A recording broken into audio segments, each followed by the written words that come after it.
kiti chako cha baraka, na Bwana akaweze kutubariki, kwa sababu yeye ni mwema na yeye ni mwaminifu, katika jina la Yesu. Kwa hivyo, kwa sababu ya wale ambao ni wageni, ni mara yao ya kwanza kuabudu pamoja nasi, sisi tunafanya kazi chini ya Daktari Ambassador Harrison Ng'ang'a, ambaye ndiye baba wetu na mzazi wetu. Yeye ndiye founder na mwasilishi wa huduma ya Christian Foundation Fellowship International, na kwa hivyo tunafanya kazi chini yake, na tunashukuru Mungu kwa sababu ya neema yake. Bwana asifiwe sana. Na kwa hivyo ukiwa mahali hapa, ukaweza kujisikia ukiwa mahali ambapo panafaa katika uweponi pa Bwana, katika jina la Yesu. Na kwa hivyo nataka kuendelea na mahubiri yangu ambayo nimeianza wakati wa ibada ya kwanza, kuhusu the mighty hand of God, ama kuhusu mkono ulio hodari wa Bwana. Na kwa hivyo our main text ilitoka katika kitabu cha Peter wa kwanza. Tulisoma mlango wake ni wa 5, tukasoma mstari wa 6 na ule wa 7, ambao uliweza kusema ya kwamba therefore now humble yourself under the mighty hand of God, na neema ya Bwana itaweza kuwainua. Kwa hivyo hapo ndio tulitoa ujumbe wetu ya kwamba tukaweza kunyenyekea katika mkono ulio hodari wa Bwana, na tukaona tukishanyenyekea mahali pale, tuliweza kuahidiwa tutaweza kuinuliwa katika jina la Bwana. Na kwa hivyo tulijifunza mambo ambayo wakati mkono wa Bwana umenyooka, mambo ambayo huwa unatenda. Na kwa hivyo katika ile ya mwisho tuliweza kusoma katika kitabu cha Wafalme wa kwanza mlango wa 18 na ule mstari wa 45, na tukaweza kuona nabii wa Bwana ambaye alikuwa anaitwa Elia, wakati Mungu alifungua mbingu. Bwana asifiwe sana. Mtu ambaye anaitwa Ahabu, yeye alienda ama alisafiri na farasi, lakini huyu nabii wa Bwana Elia, yeye alienda na miguu. Na tukaweza kuona then the hand of God came upon Elijah, giving him supernatural strength. Pigia Bwana makofi. Ya kwamba mkono wa Bwana ukanyoka juu ya Elia, ukampatia supernatural strength. I came to declare this morning ya kwamba you are going to receive supernatural strength in the mighty name of the Lord. Yani supernatural strength ni nguvu ambazo sio za kawaida. Kwa hivyo wakati mkono hodari wa Bwana umeweza kunyoka ama umeweza kunyoshwa katika maisha yako, huwa unakusaidia, huwa unakuwezesha kupata supernatural strength ama nguvu ambazo sio za kawaida. Na Bible inasema ya kwamba akakimbia akaenda mbele ya Ahabu. Kwa hivyo wakati Mungu amenyosha mkono wake, huwa unakuwezesha kupita wale watu ambao wameenda mbele yako katika jina la Bwana. Na ninaomba upokee hiyo neema katika jina la Bwana. Kuna watu wanashindwa kukimbia wakati supernatural strength, wakati supernatural hand of God imeweza kunyoka, inakusaidia kupokea nguvu ambayo sio ya kawaida. Na kama ulikuwa unalemewa, unaweza katika jina la Bwana. Ndio Bible inasema katika kitabu cha Isaia ya kwamba yeye huwapa nguvu wale ambao wanalemewa, yeye huwaongezea uwezo wale ambao hawana uwezo. I came to declare in your life in Jesus name. Leo unapatiwa uwezo wa kuendelea katika jina la Bwana. Leo unapokea neema ya kuenda kiwango kingine katika jina la Bwana. Leo unapokea neema ya kufanya yale mambo ambayo ulikuwa unashindwa kufanya katika jina la Bwana. Maana Elia minus the hand of God hangeweza kwenda mbele ya mfalme kama anasafiri na farasi. Lakini wakati mkono uliweza kunyoka, Bible inasema alikimbia mbele ya Ahab, na Bible inasema ya kwamba akaweza kumpita wakati alikuwa anaenda kule Jezreeli. Hiyo ingine, the mighty hand of God uphold the righteous. Sasa unaweza endelea na nuzi zako. When we are talking about the mighty hand of God, it means the mighty hand of God huwa unauphold the righteous. Wakati mkono wa Mungu umenyoka, huwa unashikilia wale ambao ni watakatifu. Na kwa hivyo ni kumaanisha ya kwamba kuna tofauti katikati yako na wale watu wa dunia. Wale wanategemea farasi, wale wanategemea magari ya vita. Bwana siwe sana ya kwamba wewe ubao umeokoka, kuna mkono ambao unakushikilia, kuna mkono ambao unakuinua, kuna mkono ambao unakupatia strength wakati unasikia umeishiwa. Pigia Bwana makofi katika jina la Bwana. Na hiyo tunaisoma katika Zaburi ya 37 na mstari wa 23. Zaburi 37, Psalm 37, 23 and 24. The mighty hand of God uphold the righteous. Mkono ulio hodari wa Bwana huwa unashikilia watakatifu. Kwa hivyo nataka ugeukie mwenzako, umwambie naomba mkono hodari wa Bwana uendelee kukushikilia katika jina la Bwana. Ni kwa sababu kama hakuna mkono umekushikilia, wewe utakuwa unatoshana na wengine. But I came to declare today in the mighty name of the Lord, you are extraordinary. Wewe sio kama hao wengine. Kuna mkono ambao hauonekani. Mkono wa Bwana hauonekani na haya macho. Mkono wa Bwana hauonekani, lakini uko kazi hata saa hii in the mighty name of the Lord. Na ninaomba uendelee kukushikilia in the mighty name of the Lord. Kama Bwana akipendezwa na njia ya mtu, huimarisha hatua zake. The steps of a good and righteous man are directed and established by the Lord. Mungu akipendezwa na wewe, Bible inasema huimarisha hatua zako. Twende verse nyingine. Ajapo jikoa hataaguka, kwa maana Bwana umtegemeza kwa mkono wake. When he fall, he will not be hurled down, because the Lord is the one who uphold his hand and sustain him. Ninaomba mkono hodari wa Bwana ukakushikilia katika jina la Bwana. Bible inakupromise ya kwamba hata kama utawekewa mtego, hautategwa in the mighty name of the Lord. Kama kuna mawe itawekwa kwa barabara yako, ndio hiyo mawe ikuagushe. Bible inasema mkono wenyewe utaweza kutabua, utaweza kudetect ya kwamba iko trap, ya kwamba iko mtego imewekwa, na huo mkono utakunyanyua katika jina la Bwana. Kwa hivyo there is no fear in the mighty name of the Lord. Bwana mkono wake hodari unashikilia watakatifu. Ndio Bible inasema ajapo jikoa hataaguka, kwa maana Bwana humtegemeza na kwa mkono wake hodari. Kwa hivyo the mighty hand of God, huo mkono ambao tunaongea, huwa unashikilia watakatifu. Bwana asifiwe sana. Na kwa hivyo kuna mkono umekushikilia, ndio haujaaguka. Kuna mkono unashikilia biashara yako. Wakati wengine wanatumia hirizi, wanatumia mazigaubwe, vinyago na vitu vingine, wewe unatumia mkono wa Bwana katika jina la Bwana. Kwa hivyo sasa, wakati mkono wa Bwana umenyoka, hata watumie hirizi, mazigaubwe, hawatakuweza katika jina la Bwana. Maana tuliona the heart of God is a heart of victory, it is a heart of authority in the mighty name of the Lord.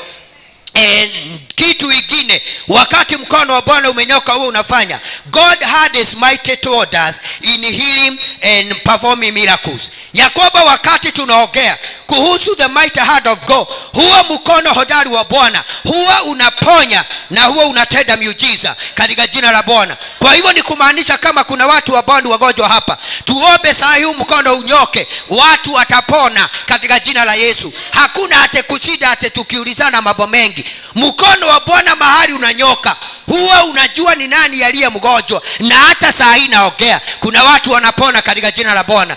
Ninaombea figo zako na kutangaza siko sawa in the mighty name of the Lord. Tushangilie Bwana kwa makofi. Kwa hivyo wherever the hand of God is straight, ama mahali popote mkono wa Bwana umenyoka, huwa unatenda ishara na unaleta uponyaji. Na hiyo tutaiona katika Matendo ya Mitume 4 na mstari wa 29. Act of Apostles chapter 4 na ule mstari wa 29 katika jina la Yesu. In the time of the early church, katika lile kanisa la kwanza, wakati Yesu aliondoka, Bwana asifiwe, tutaweza kuona ya kwamba Bible inasema kuna mambo ilitendeka kwa sababu Mungu alinyosha mkono wake ukawa juu yao katika jina la Bwana. Na kwa hivyo hata wewe ninakuombea, wherever you go, anything that you do, whatsoever you put your hand to do, may the mighty hand of God be upon you in the mighty name of the Lord. Kwa sababu huo mkono ukinyoka, utaweza kutenda ishara na utaweza kuleta uponyaji. Sasa Bwana, angalia vitisho vyao na utuwezeshe sisi watumishi wako kunena neno lako kwa ujasiri. Kwa hivyo wakati unakuwa threatened, na kuna watu hapa wamekuwa threatened, kuna watu wamekwambia hautaishi, Kuna watu hapa wamekuambia ya kwamba itakuwa hivi na hivi, yani wanaongea mambo mabaya. Wakati kama huo sio wakati wa kujibizana nao. Bwana tuwe sana. Unastahili uende ujifugie nyumba yako ya ndani. Sema amen. Uambie Bwana, nyosha mkono wako hodari katika jina la Bwana. Na kwa hivyo wakati mitume walikuwa threatened, maana ukisoma chapter 1 ya Matendo ya Mitume, waliona live Yesu akinyanyuliwa na mawingu, mpaka malaika alishuka akawauliza, oh ye men of Galilee, why are you gazing to heaven?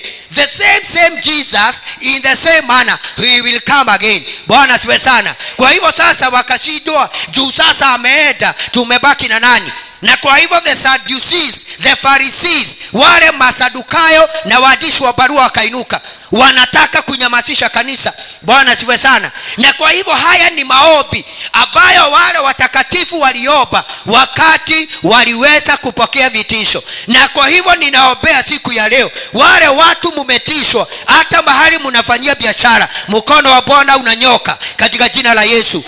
Utasarabatisha mipango yote ya giza katika jina la Yesu. Utaondoa mitego yote in the mighty name of the Lord. Kwa hivyo wakaomba wakasema, Bwana angalia vitisho vyao na ukaweza kutuwezesha sisi watumishi wako kuinena neno lako kwa ujasiri katika jina la Bwana. Kwa hivyo ninaombea waibaji wa hii madhabahu, pokeeni neema ya ujasiri katika jina la Bwana. Naombea wale huwa mnaongoza ibada, mpokee neema ya ujasiri katika jina la Yesu. Hakuna kuangalia nyuma, tunasonga mbele. Rabina zina katika jina la Bwana. Waliomba ujasiri, na wakati mkono wa Bwana ulinyoka, walipata ujasiri katika jina la Bwana. In the book of 2 Timothy chapter 1, chapter 1 and verse 7, 2:7, Bible inasema, for we have not received the spirit of fear, but we have received the spirit of power, sound mind and love. Hatujapokea roho ya uoga, hatujapokea roho ya uoga, tumepokea roho ya upendo. Sema amen. Tumepokea roho ya kuwa na kiasi. Bwana siwe sana. Praise God. Kwa hivyo sasa wale mnasikia uoga, unajua kuna mahali mtu anafikaga unasikia fia hata ukitaka kuwasisha kitu. Amen. Hata kuna wengine hadi mavikifika wanasemaga wanaumwa na hapa. Wanaumwa na wapi? Sio kuumwa, wanaumwa ni fia fulani ambao wako nayo, kwa sababu mjitisha ushuru anakuja. Ninaomba hautakwasa, utajega kwako wewe katika jina la Yesu. Hiyo uoga uko nayo unatishwa kwa sababu ndio utoke kwa wenyewe ukajege kwako. Bwana sifa sana. Unajua ukikaa kwa nyumba na usuliwi na radio utaona kama nikoa. Ninaomba usuliwe. Unasikia ameni zimepugua. Mimi hata nikisuliwa sina shida. Nijia nitakuwa ninatengenezewa niende kwangu. Haleluya. Na kwa hivyo maana Mungu hakutupa roho ya uoga, bali roho ya nguvu. Ambia mwenzako umepokea roho gani katika jina la Bwana. Maana ile roho ya Mungu, roho wa Bwana ni roho wa nguvu. Kwa hivyo akiingia ndani yako, ndio unaonaga tukiombea watu wajazwe na roho, unaona huyu anaruka. Amen. Kuna wakati tulienda hapa fasting ya 21 days, na kuna ndugu moja sitamtaja, although alienda ugaibuni. Niliona hapa alikuwa naruka.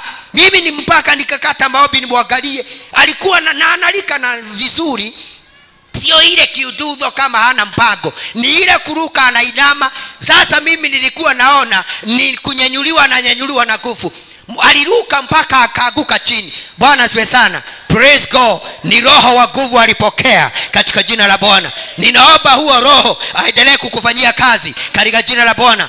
Na ni roho wa upendo. Maana mahali popote mkono wa Bwana utafanya kazi, lazima iwe ni mazingira ya upendo. Kwa hivyo hii mambo ya kusema ati sipendi fulani, ati nikiona fulani nasikiaga hatuigiani, itabidi muigiane katika jina la Bwana.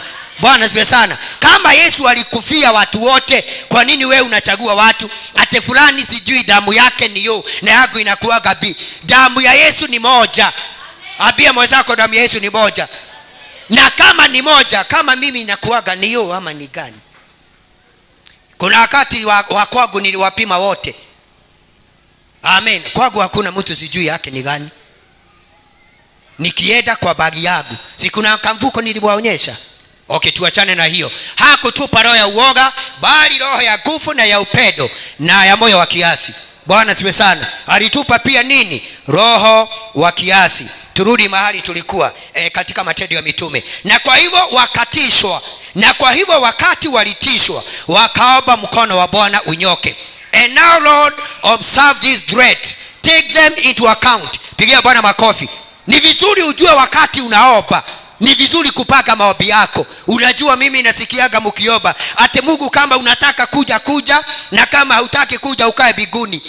Mungu sio ndugu yako unamuongeleza vile unataka. Amen. Kwanza unaenda na kumbembeleza ate Baba, bila wewe mimi siwezi. Akisikia huwezi, hapo ndiye anatoshea katika jina la Bwana. Pigia Bwana makofi katika jina la Yesu. Alafu unamuita Baba. Amen. Unamuadresi vizuri katika jina la Bwana. Kama Mrs. Pastor akitaka kitu najuaga. Amen. Najua hajui. Amen. Praise God. Najuaga kwa sababu ninajuaga kwa sababu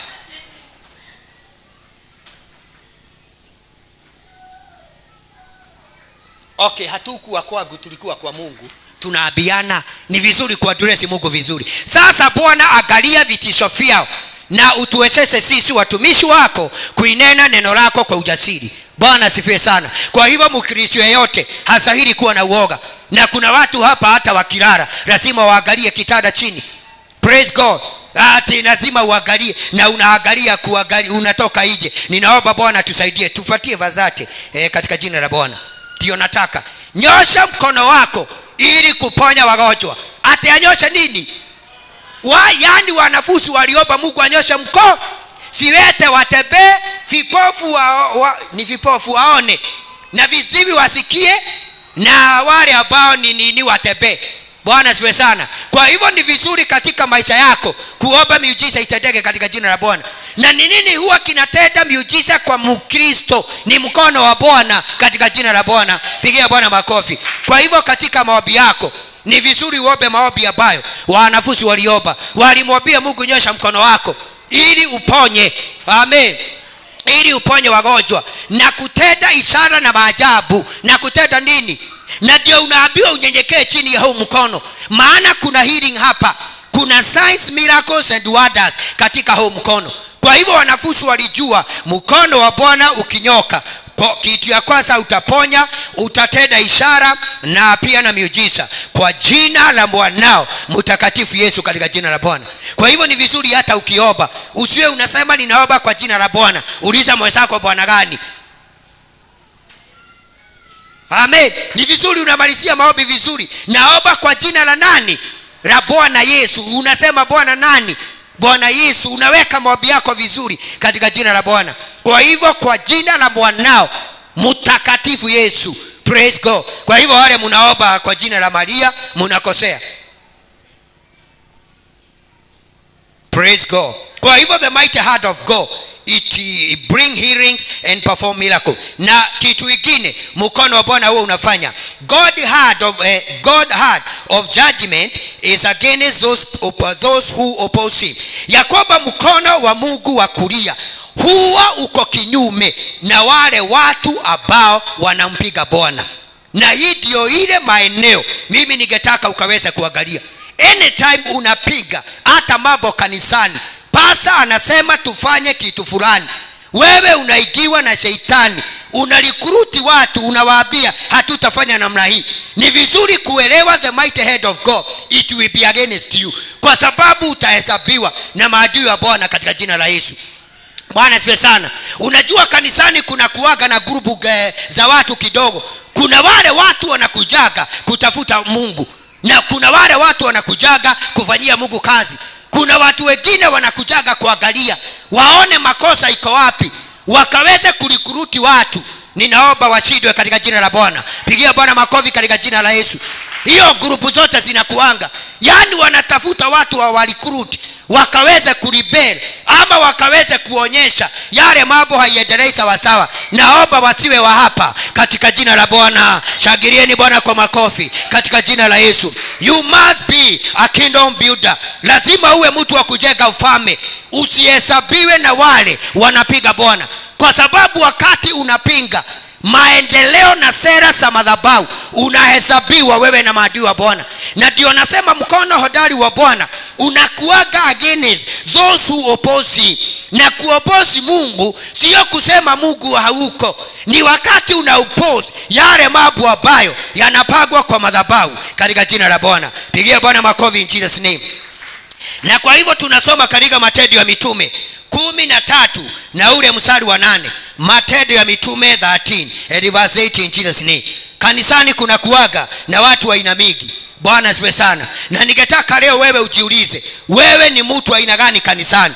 Kuna wengine hata hawako kanisani, hawaendi mbinguni, wako tu huko. Waangalie kazi yao ni kutua kwa ya makosa, ni kusema ya kwamba sijui namna gani. Ninaomba wasiwe hapa in the mighty name of the Lord. Mimi nataka kingdom builders ya Rubi na Zinadina katika jina la Bwana. Shangilieni Bwana kwa makofi in Jesus name. Yani tunataka wale watu ambao tunajenga madhabahu, ambao tunalipa gharama, ambao tunajitolea, ambao tunakubaliana na yule nabii ambayo tumeweza kubatiwa katika jina la Yesu. Praise God. Because in every society, in every season, Mungu aliinua nabii, na yule nabii ambaye aliinua alitokea na mikakati ya wakati huo. Like in the time of Gideon, aliambiwa ya kwamba achague watu wakaweza kupigana. Bwana asifiwe sana. Na kwa hivyo ninaomba usiwe adui wa Bwana. Geukie mwenzako umwambie usiwe adui wa Mungu katika jina la Bwana.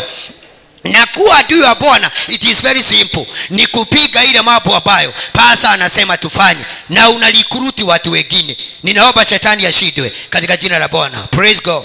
In the book, na hapo nagusa sana, na roho wa Bwana hakosei, anajua kupiga shabaha. Pigia Bwana makofi. Zadina radina zagadiba ya bina zina bagada. Oh, pigeni Bwana makofi katika jina la Bwana. Ya dina zina bagada. Lakini Elima yule mchawi, hii ndiyo maana ya jina lake, aliwapiga Barnaba na Saul na kujaribu kumpotosha yule mkuu wa kile kisiwa aiache imani. Hawa ni wachawi. Even in the church today, tuko na wachawi wa mama, tuko na wachawi wazee ambao kazi yao ni kupinga. Na zaoba hii madhabahu watapike. Zabina rabina kata rabina. Oh shadi rabina. Pigia Bwana makofi katika jina la Yesu. In the time of apostles, hawa watu walikuwa wanaitwa Elima na alikuwa mchawi. Hii ndiyo maana ya jina lake. Yani hata jina yake inamaanisha mchawi. Aliwapiga Barnaba na Saul. Na ujue watu hao Barnaba na Saul ni wakati walikuwa fasting. Hebu niwekee hiyo fast. When the church were fasting, the Holy Spirit of God spoke, set apart for me Barnaba and Saul, for I have called them to serve me. Maana nimewaita wafanye nini? Wakaweza kunitumikia. Hebu niwekee hiyo fast. Set for me Paul, Saul and Barnaba. Na kwa hivyo sasa wakati wametengwa, Bwana asifiwe sana, ndio sasa hawa watu, huyu mtu ambaye ni mchawi anaitwa Elima aliinuka akaweza kuwapiga Barnaba yule Saul na kujaribu kumpotosha yule mkuu wa kile kisiwa aiache imani. Unaona sasa kuna mtu amehubiriwa, yani yeye hahubiri, na yule hata amehubiriwa anataka aiache amani. Naomba shetani ashindwe katika jina la Bwana. Praise God. Kwa hivyo sasa unaangalia even in the church today watu hao wako. Amen. Nitafutie hiyo verse. Said for me Barnaba and Saul. So lakini Elima yule mchawi, hii ndio maana ya jina yake, aliwapiga Barnaba na Saul na kujaribu kumpotosha. Bwana asifiwe sana. Nataka ujue ya kwamba hakuna mtu alimpinga mtumishi wa Bwana akaenda vizuri. Bwana asifiwe sana. Wewe huwezi jua ile maombi anaobaga kwa siri. Wewe huwezi jua vile wanaabiaga na Mungu. Na kile Mungu huwa anatetea kwa nabii wake ni mafuta ambayo amempatia. Maana ni mtumishi, ni mzee kama wale wengine, lakini ile ambayo imemutega ni ile mafuta ambayo yako nayo. Praise God. Pigia Bwana makofi katika jina la Yesu. Kwa hivyo sasa Elima wanapiga watumishi wa Bwana. Walikuwa wakiabudu Bwana. Walipokuwa wakiabudu Bwana na kufuga, Roho Mtakatifu akasema nitegeni Saul na Barnaba kwa kazi ile maalum niliyowaitia. Any pastor ameitiwa kazi maalum katika jina la Bwana. Praise God. Na kwa hivyo kusiwe kuna mtu anampinga. Pigia Bwana makofi in the mighty name of the Lord. Ile kazi ameitiwa, Bible inasema ni kazi maalum.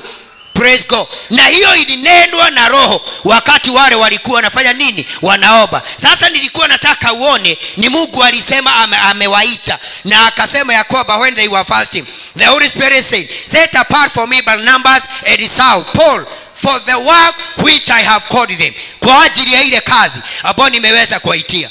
Bwana asifiwe sana. Na sasa wakati wanafanya hiyo kazi, kuna mtu walihubiria akaokoka. Kuna mtu walihubiria akafanya nini? Na alikuwa ni mtu mkubwa. Lakini nani huyu turudisha pale, wakaweza kupigana na yeye katika jina la Bwana. Na kwa hivyo tutaona vile Mungu aliweza kunyosha mkono wake katika jina la Bwana. Wakaribisha hawa mama katika jina la Bwana. Lakini Elima yule mchawi, hii ndio maana ya jina lake, aliwapiga Barnaba na Saul na kujaribu kumpotosha yule mkuu wa kile kisiwa aiache imani. Hebu tuende verse 9. Ndipo Saul ambaye pia aliitwa Paul, akiwa amejaa na Roho Mtakatifu, akamkasia macho yule Elima mchawi. Bwana asifiwe sana. Macho ya mtumishi ni makali. Alimukazia yule katika jina la Bwana. Praise God. Alimukazia macho yake katika jina la Yesu. Abia huyo mwingine, kama kuna mchawi anakusubua, uende umkazie macho. Ile maiteremo dholo. Alimukazia macho. Praise God. Maana alikuwa nataka yule amehubiria akaweza kurudi nyuma. Tuende fasi nyingine. Kumwambia, ewe mwana wa Ibilisi, wewe ni adui wa kila kilicho haki. Bwana asifiwe sana. Ni vile sisi sasa tunaweka maneno ya neema. The men who are called in the time when the church was born. Bwana asifiwe sana.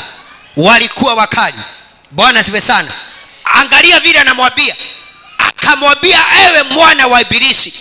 And he said, oh Elimas, who are full of every kind of deceit and every kind of fraud, you son of the devil. Anamuita mwana wa Ibilisi, enemy of everything. Bwana asifiwe sana. Anamuita adui wa kila kitu. That is right and good. Will you never stop perverting the straight path of the law? Bwana asifiwe. Mwana wa Ibilisi, wewe ni adui wa kila kilicho haki. Umejaa kila aina ya udanganyifu na ulaghai. Je, hautaacha kusipotosha njia za Bwana ziliponyoka? Bwana asifiwe sana. Kwa hivyo mkono wa Bwana unakuaga kinyume na wale ambao wanafanya nini? Wanapiga Mungu na wanapiga ufalme wa Bwana. Na kwa hivyo ninakuombea msikilizaji wangu, usipige kazi ya Mungu. Bwana asifiwe sana. Wewe kama hutaki kutoa, wacha wale wanataka kutoa tutoe katika jina la Bwana. Pigia Bwana makofi katika jina la Yesu. Praise God. Kwa sababu Mungu hatakosa kutumikiwa. Bwana asifiwe sana. Na kwa hivyo ni vizuri ukaweza kuelewa wakati sasa Mungu anatumikiwa, Elima lazima akue, hata kama hapa hakuwezi kosa kadhaa. Na ninaomba wabadilike katika jina la Bwana. Hamutasema amen? Jili ya leo ni mzito. Hebu tupatie mfasi 11. Nawe sasa sikiliza, mkono wa Bwana uko dhini yako. Na hivyo ndivyo natangaza. Pigia Bwana makofi katika jina la Bwana. Yeyote ambaye ako kinyume na ufalme wa Bwana, Bible inasema mkono wa Bwana uko kinyume chako. Now what? The heart of the Lord is on you and you will be bright. Anaambiwa atakuwa kipofu. Mimi ninaomba mtu asiwe kipofu, akaweze kubadilika, akaweze kujipeleleza na akaweze kurudi kwa njia katika jina la Bwana. Maana sio mapenzi ya Bwana mtu yeyote akapotee. Praise God. Nyakati zile hawakumbebeleza, alimuangalia wewe mchawi akawa kipofu. Sikiliza, mkono wa Bwana uko dhini yako, utakuwa kipofu wala hautaona jua kwa muda. Amen. Aliambiwa jua ataionea kwa view, sasa hataiona. Mara ukugu na giza vikamfunika, hakuambiwa kesho. Bwana asifiwe sana. Na kwa hivyo wakati unafanyika adui wa kazi ya Bwana na adui wa ufalme wa Bwana, Bwana asifiwe sana, unakuwa sasa mtu wabaye. Amen. Hauonaje kitu kizuri kwa watumishi wa Bwana. Amen. Unafananisha pasa wako na wengine. Mimi hapana nifananisha. Ambia mwenzako usifananishe pasi wangu na mwingine. Amo silo sitakana ni pasa wako. Bwana asifiwe sana. Sasa mimi nataka niogee kisugu yangu inakujaga once per month.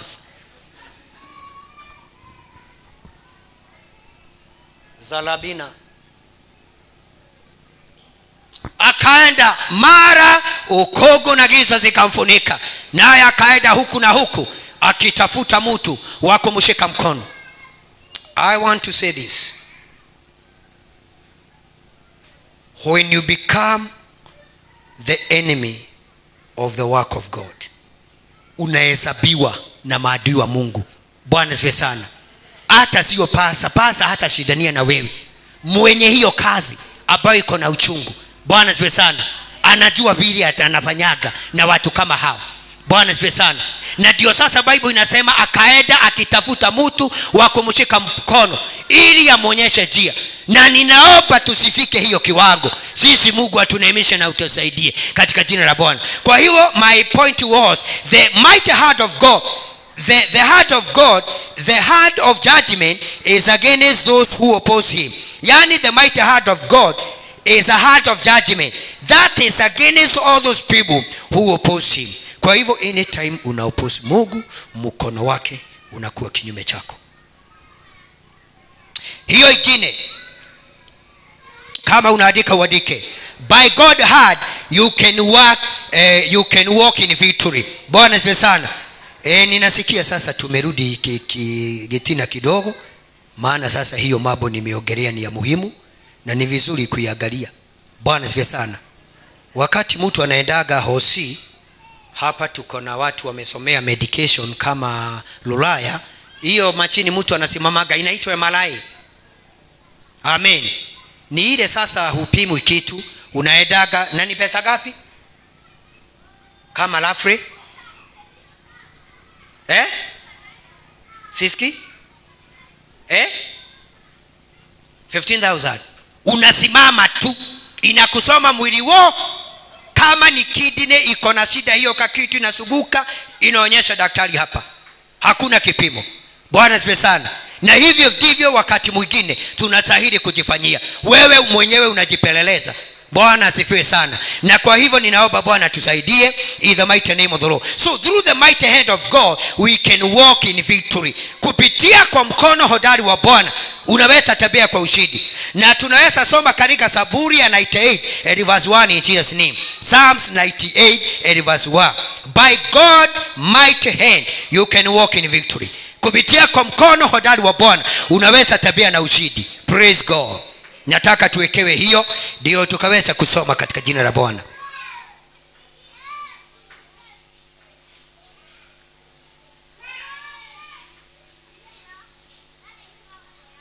Muibieni Bwana wimbo mpya, kwa maana ametenda mambo ya ajabu.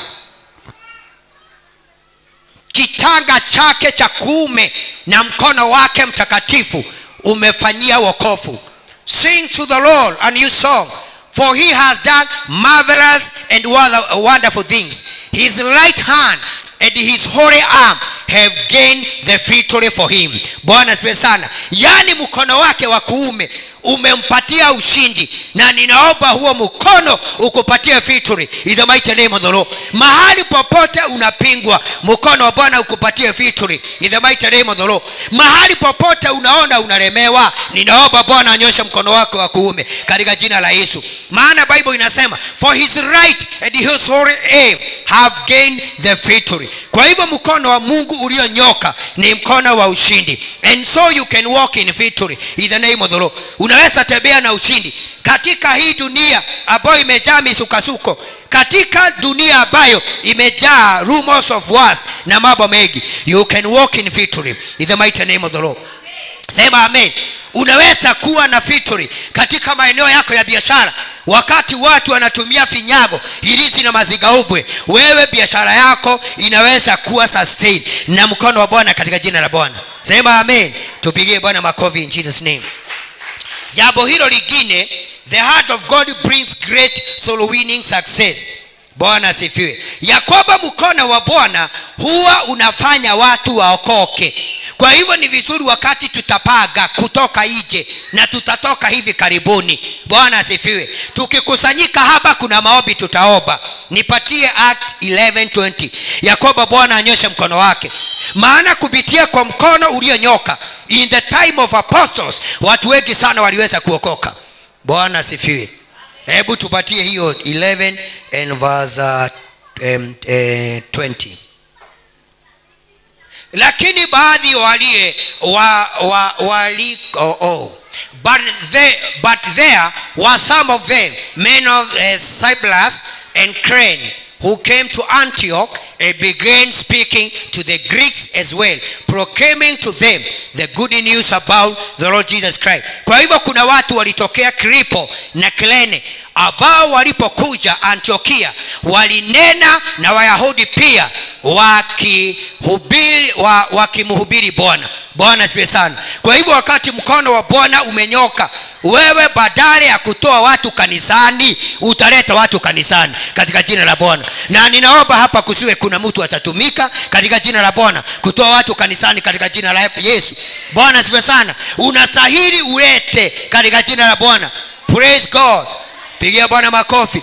Na kwa hivyo wale ni kuhubiri, wanahubiri. Walienda wakahubiri habari njema kule Kirene, wakahubiri habari njema ya Bwana Yesu Kristo. Tupatie hiyo fasi nyingine. Mkono wa Bwana ulikuwa pamoja nao. Hata ni nini kilikuwa na wao? Mkono wa Bwana ulikuwa pamoja nao, nayo idadi kubwa ya watu wakaamini na kumgeukia Bwana. Bwana asifiwe sana. Kwa hivyo ni vizuri uelewe, uko hapa uzae kama kondoo. Hebu salimia kondoo mwenzako na umwambie rastere, umezaa lini? Maana kazi ya kondoo ni kuzaa. Ukiona kanisa iongezeki minister Gray, hapa anasema pasa hako na neema. Mimi nimejaa na neema. Mchungaji anazaaga. Mchungaji anazaaga. Ni nini nazaa? Angalia kondoo kama ako na miba, yule mko na yeye. Okay, although sasa hii ni ya kiroho iwezi onekana. Kondoo ndiye anazaaga. Bwana asifiwe sana. Kwani nimesema vibaya? Okay, nielewe, nimeongea lugha ambayo tunaweza elewa. Kwa hivyo Mkristo akiwa kanisani ni kondoo. Amen. Na kazi ya kondoo ni kuzaa. Ndio kondoo waongezee. Na pasa ameruhusiwa kuinyoa manyoya na kukamua maziwa. Akunywe. Si auze. Si kama leo nimemunyoa, hata wewe mkikuja nitawanyoa. Na nimekubalishwa minister Grace kuwanyoa. Ile nimekanywa nisinyoe nikate gozi. Unajua naweza nyoa nasi. Nisalimieni katika jina la Bwana. Bwana asifiwe sana. Kwa hivyo sasa pastor, mchungaji anakulaga nini? Hakuli kondoo, anakunywa maziwa ya nini? Na nini? Na manyoya anatumia, anaweza kutengeneza fulana akikuja Mount Glory asipigwe na baridi. Na manyoya ikiwa mingi anaweza uza ndio anunue kitu kingine katika jina la Bwana. Bwana asifiwe sana. Sasa wewe hutaki ni kunyoe. Na ujue sasa kondoo akiwa na manyoya mengi hata anashindwa na kutembea kwa sababu ya manyoya. Kwa hivyo lazima sasa agushwe na mchungaji anyolewe ndio sasa manyoya ipungue. Haleluya. Na maziwa ya buzi ya kondoo ndio ile maziwa nzuri. Hata wale wa mama, kuna wakati Mrs. Pastor ameanza kuinunua mahali tunaishi, lakini nikaona natoa pesa mingi sana. Lakini hata hiyo chai ukikunywa ilikuwa na kasisi kingine, na ni kama nitairudia.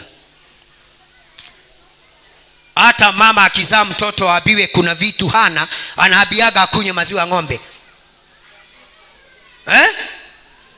Nisalimieni. Kwa hivyo ni vizuri mjue nimekubalishwa na Mungu ni wanyoe. Haleluya. Mkono wa Bwana ulikuwa pamoja nao, nayo idadi kubwa ya watu wakaamini na kumgeukia Bwana. Kwa hivyo ni vizuri tukaweze kuelewa, wakati kanisa mkono wa Mungu umenyoka, kuongezeka tutaongezeka katika jina la Bwana. Kama mimi naona siku hizi wageni wengi, pigia Bwana makofi katika jina la Bwana. Ni kumaanisha kuna mkono wa Bwana umenyoka katika haya madhabahu katika jina la Yesu. Tushangilie Bwana kwa makofi. In the mighty name of the Lord. Kwa hivyo wakati mkono wa Bwana umenyoka, watu huwa wanaokoka. Na kwa hivyo ni vizuri usaidie mchungaji. Amen. Usaidie mchungaji. Kanisa ifanye nini?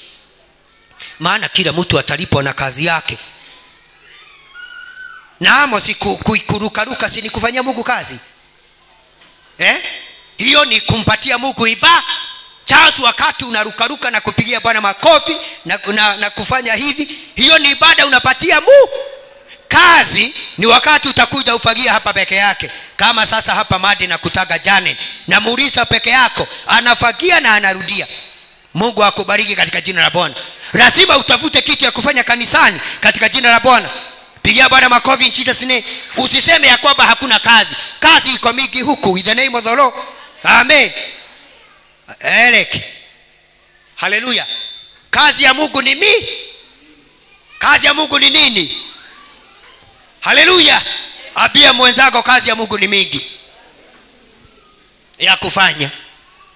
Kwa hivyo sasa usiseme pasa anipatie microphone. Yaani hii hatuwezi shika wote. Kuna wale hata maisha yenu pengine uende mahali kwa ushirika.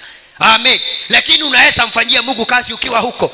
Bwana asifiwe sana. Unaweza kujipatia 30 minutes ya kuwa unaombea pastor, ndiye akaweza kunena neno, to speak the word of God with clarity na revelation katika jina la Bwana.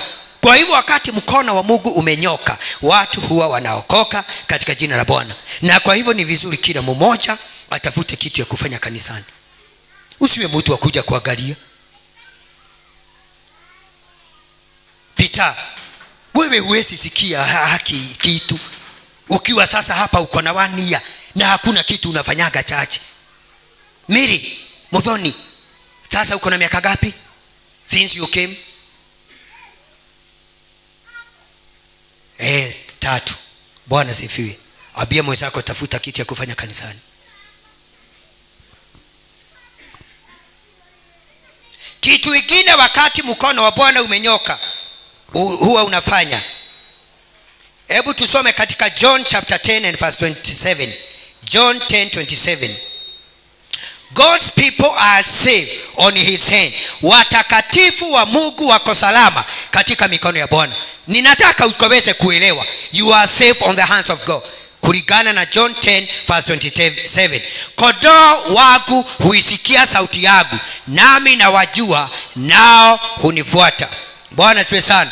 Na kwa hivyo ninataka uelewe ya kwamba ni vizuri ujue wewe ni kondoo, na ni vizuri kuelewa sauti ya mchungaji wako.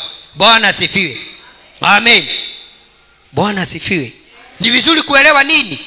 Yesu wakati alikuwa hapa duniani alisema ya kwamba yeye ndiye mchungaji, na akasema kondoo wangu huisikia sauti yangu, nami ninawajua, nao hunifuata. Bwana asifiwe sana. Kwa hivyo kondoo yoyote ni vizuri kufuata mchungaji katika jina la Bwana. Na kwa hivyo ni aibu sana mimi Anthony tukienda na wewe, hebu niangalieni. Yaani tumeenda pate mahali tunaambiwa tupage line tukuu. Unaona mimi Anthony amepaga line. Ninamuona kule akikula melon ndiye ajitayarishe kukula chapati. Na pasa hajachukua chakula. Broke the protocol. Bwana asifiwe sana. Amen. Haustahili kwenda mbele ya nani? Haya. Hebu kanisa niangalieni. Haustahili kwenda nani? Mbele ya pastor.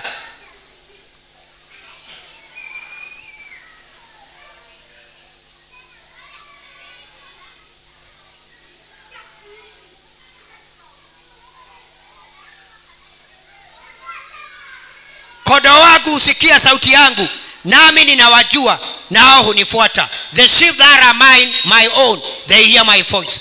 Kwa hivyo ni vizuri ukaweze kumuomba Bwana akusaidie, ukaweze kuelewa sauti ya pasa wako katika jina la Bwana. Praise God. And they follow me. I know them and they follow me. Fasi nyingine ndio nataka tuendelee. Na kwa hivyo nami ninawapa uzima wa milele. Hawataagamia kamwe, wala hakuna mtu atakayewapokonya kutoka katika mkono wangu.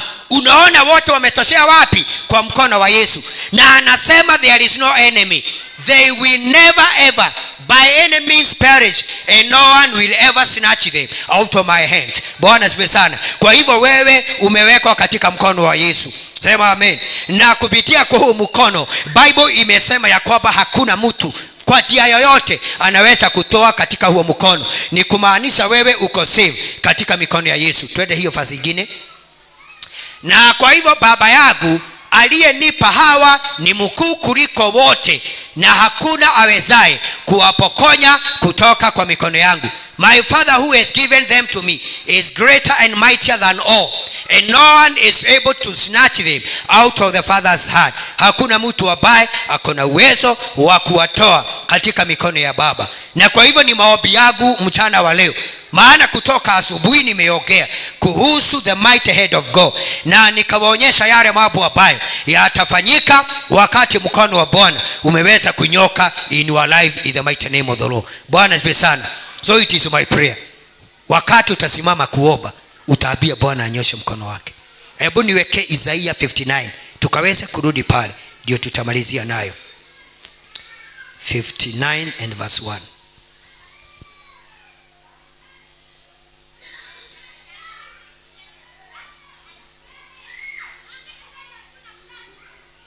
Hakika mkono wa Bwana sio mfupi usikaweze kuokoa, wala sikio lake sio nzito hasa lituweze kusikia. The heart of God is not short. Na ninaomba mkono wa Bwana uwafikie leo. Rabina Zeba, pigia Bwana makofi katika jina la Yesu. Wakati Mungu amenyosha mkono wake, lazima ukaweze kufanya kitu. Hakuna mahali popote Mungu alinyosha mkono wake mambo ikabaki vile. Wakati aliunyosha, bahari ya Shamu ilisimama. Pigia Bwana makofi. Wakati aliunyosha, the Red Sea iliweza kusimama maji pande hii na ile nyingine katika jina la Bwana. Praise God. So it is my prayer, mahali unaona haiwezekani kutawezekana katika jina la Bwana. Naomba tusimame na miguu yetu. Nataka nikuombee ili Mungu anyoshe mkono wake katika maisha yako, na ukinyoka kuna mambo itafanyika. Zebada bidazi yebagada bagada. Inua mikono yako, anza kujiombea. Jiombee mchana wa leo. Kila mtu simama, kila mtu simama kama uko na uwezo. Jiombee katika jina la Bwana. Ambia Bwana, nyosha mkono wako juu ya maisha yangu ukaweze kufungua milango in my life in Jesus name. Nyosha mkono wako Bwana, bariki kazi ya mikono yangu Bwana. Nyosha mkono wako. Si kila mtu ainue mikono yake akaweza kujiombea. Ya marabaraba lazina imba barabaraba bagada. Wa mama jiobeni, wazee jiobeni, obeni familia zenu, obeni maisha yenu. Zagadi balabala zina riamba kutaya bababuna zibiri mina zina lagadina ragina kata bagada. Nyosha mkono wako Bwana, nyosha mkono wako Jehova, nyosha mkono wako, nyosha mkono wako Bwana katika maisha yetu Bwana. Nyosha mkono wako Bwana kwa kazi ya mikono yetu Bwana. Nyosha mkono wako Bwana. Chita la la la balazina. Nyosha mkono wako Bwana kwa familia zetu ya Rinana, Rimama Bushatina Rabina, Rimama Baba Barazina, Yata ya Darazaida Rabaida. In the mighty name of the Lord. Wakuinuliwa ni wewe Bwana, wakuabudiwa ni wewe Jehova. In the mighty name of the Lord. Zabada bala bagada ya daba. In the name of Jesus, Selabala Bagadaya. Is your way, your miracle working God. Your name is Yahweh.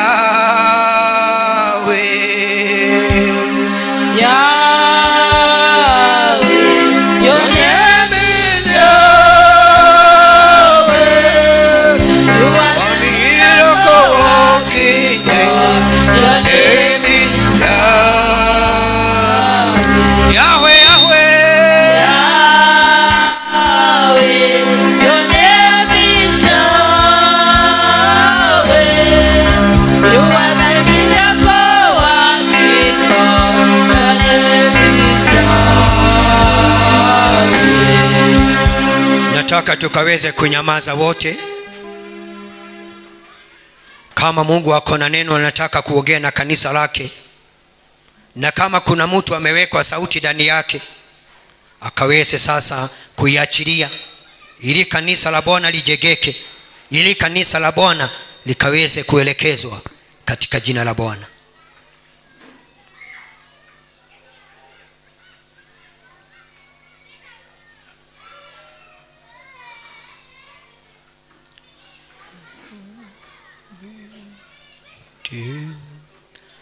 Above all the gold, we raise our crown and worship. Glorious God, glorious God, we praise you.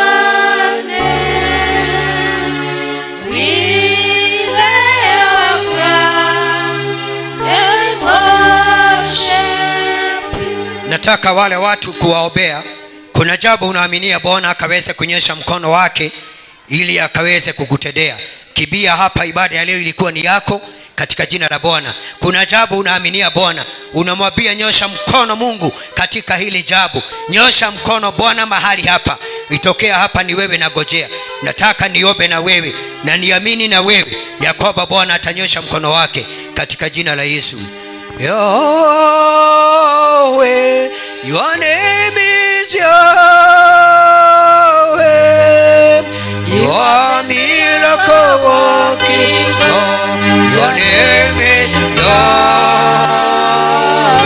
Yahweh, Yahweh.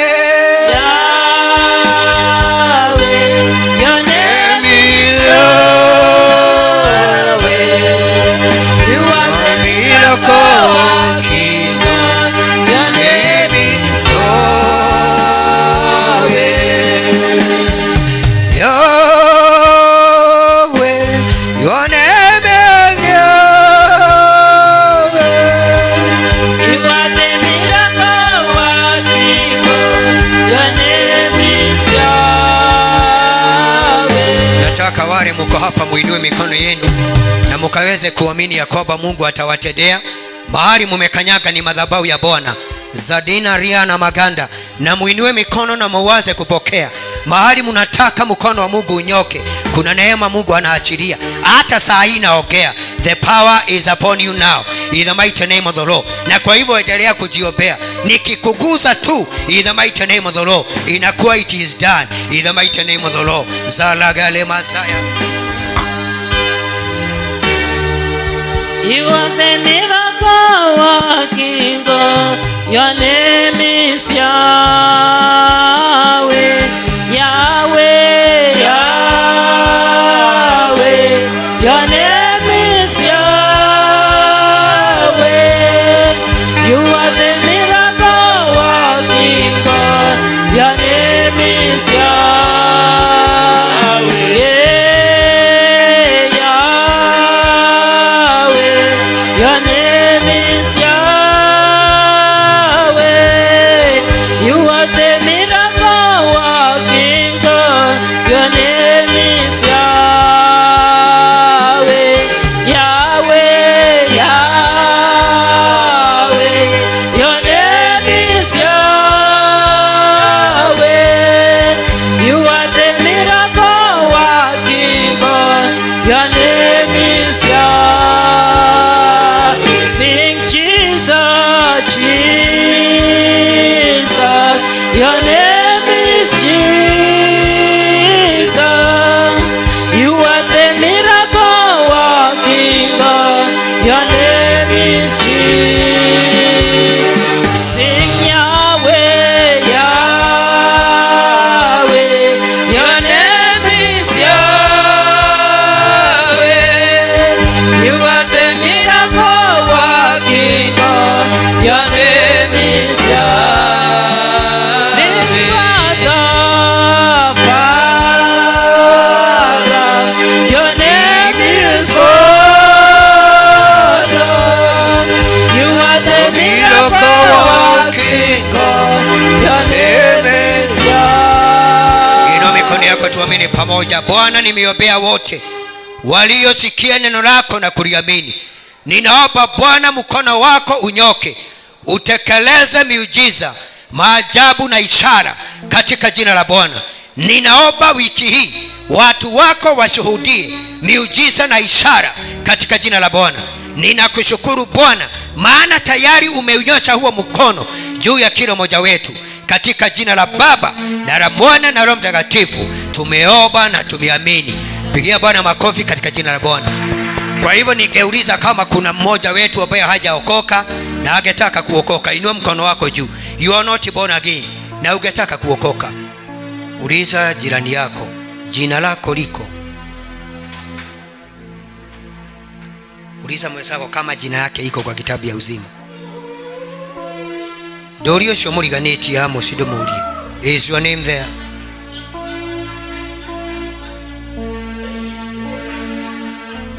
Amen. Tunaweza tulia in the presence of God.